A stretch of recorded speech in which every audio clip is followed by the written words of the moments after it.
I like what Zig Ziglar says. He said, fear is false evidence appearing real. That is an illusion that we create in our mind. It is a state of mind that can be changed. So let's look at how we can begin to take some steps to restructure that fear, to begin to expand our visions of ourselves, to begin to increase our self-esteem. Webster said that self-esteem means confidence and satisfaction in oneself. Look at your life right now. Whatever you've done up to this point in time, your life is working. Whatever you have produced, it came out of you as a result of the kind of person that you have become. It's a result of your choices. It's a result of your consciousness. Now you have to ask yourself, are you satisfied with what you have produced? Is this what you want? Would you like for things to be better than this? Do you believe that you deserve better than this? Or are you content? This is it. You don't have to do anything else. That you've already resigned yourself in life and say, well, I'm happy. I'm not starving like the people in Calcutta. Are you allowing yourself to get off the hook like that? Or do you believe somewhere in the back of your mind or in your heart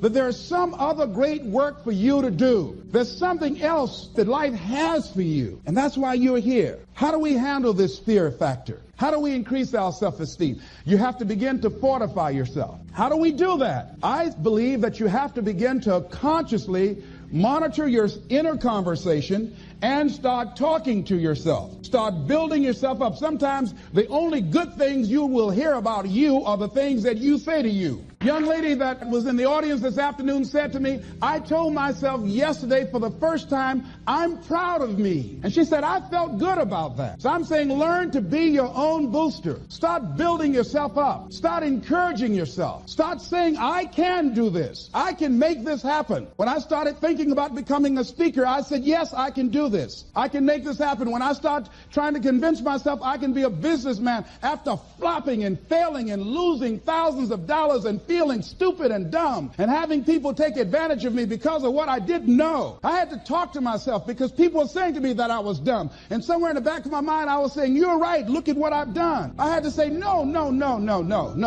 Les. Hey, come on, man. Get yourself together. You can handle this. You just haven't figured it out yet. It's all right. This is your training period. This is the tuition you have to pay for what you don't know. You can do this. Other people have done it. It doesn't take an Einstein. Get you some people that can teach you some stuff that you don't know. Get you some people that have done it successfully and learn from them. Take some seminars, workshops, read some books on how to manage a business. Change the way you see yourself and begin to tend to the personal details. Understand that nobody's going to take care of your business better than you. And when I start changing that kind of mindset of beating myself up because of my mistakes and start looking at the possibility of my doing better, of my making the adjustment that would enable me to do what I want to do successfully, things begin to change. And I'm saying stop beating up on yourself. You do it. I know you do it. I've done it. It's a natural inclination for us to put ourselves down. See, we are born negative, I think, in a negative consciousness because we live in a negative world. See, you don't have to teach children to lie. They'll lie automatically.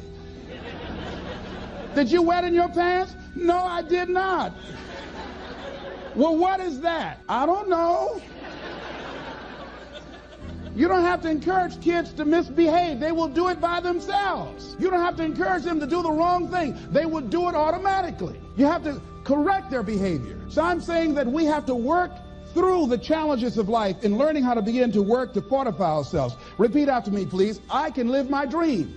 I can find my purpose in life. And live my purpose. I deserve more from myself. I deserve more from life. Shake somebody's hand on your right and left and say, you deserve more from life too. Here's some other things, ladies and gentlemen. Begin to guard your mind against negative programming. Like turn off the television. Don't watch the news. Don't watch it. I think that more people have a sense of hopelessness and anxiety about life. If you look at the news, you cannot feel good looking at the news. You'll be scared to death. You're scared to go to sleep. I mean, it turns your power down. You've got to be conscious of that. Don't pick up the newspaper and read it. No, no.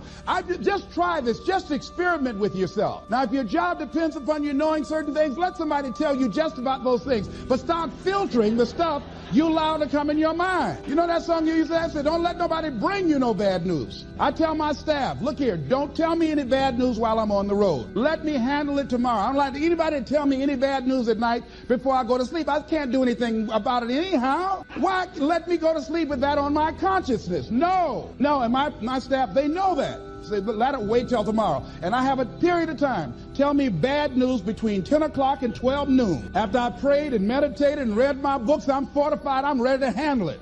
I deal with them, and I'm out of there, and I'm going on to something else. So you've got to guard the kinds of things that you put in your mind. See, if you don't program your mind will be programmed, because human beings are goal-oriented. That's why we die of broken hearts early. That's why we're running through life to early grades. We're going through life, ladies and gentlemen, and I think that Henry David Thoreau said that most men live in quiet desperation. Most of us go through life running scared. Larry DeAndre, who I think is going to be one of the greatest motivational speakers around today, told me a story, a true story of a friend of his, that every day when he came home from school, when he would get to a certain block in his neighborhood, there was a neighborhood dog that would chase him.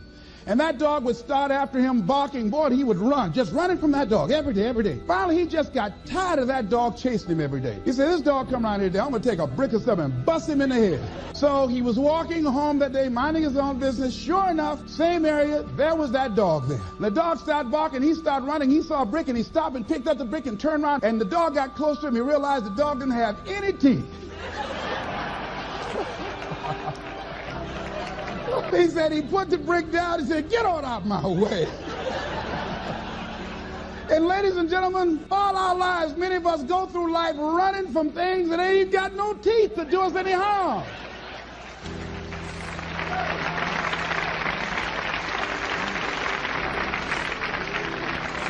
Haven't you been afraid to do something, and then after you did it, you say, whoa, if I'd known it was this easy, I would have done it before. Haven't you ever had that experience? Raise your hand. Absolutely. So we created this in our minds, false evidence appearing real.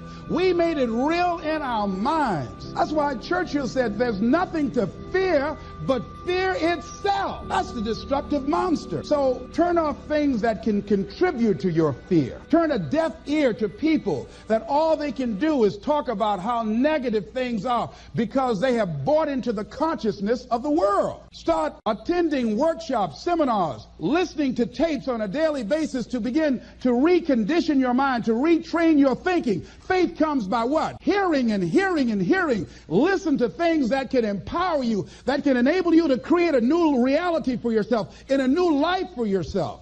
You might appear to be strange around most people. You know, most people think you're strange if you're happy today. People say, how you doing? I said, better than good. Whoa, what's wrong with him?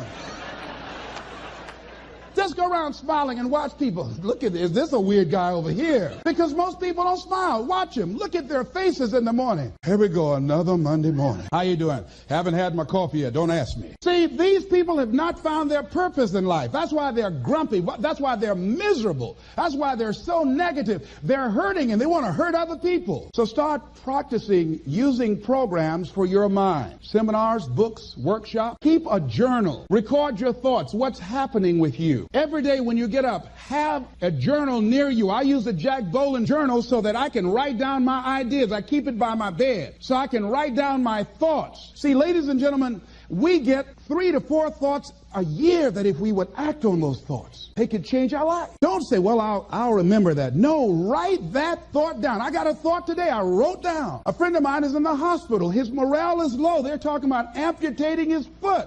He's got to feel very bad. So I said, you know, not only am I going to see him, but I can't be there with him all the time. I said, I'm going to create a tape for him that he can listen to that will heighten his level of morale. We told him the other night, don't go to surgery. You are depressed. Your energy level is down. No, tell him not now. Don't do it now. In fact, most doctors who have any sense of awareness don't perform surgery on patients that are in a state of fear, that don't think they will make it. They wait till they're in a different state of mind. So I said, what about making tapes for people that are facing physical challenges? I said, that's a good idea.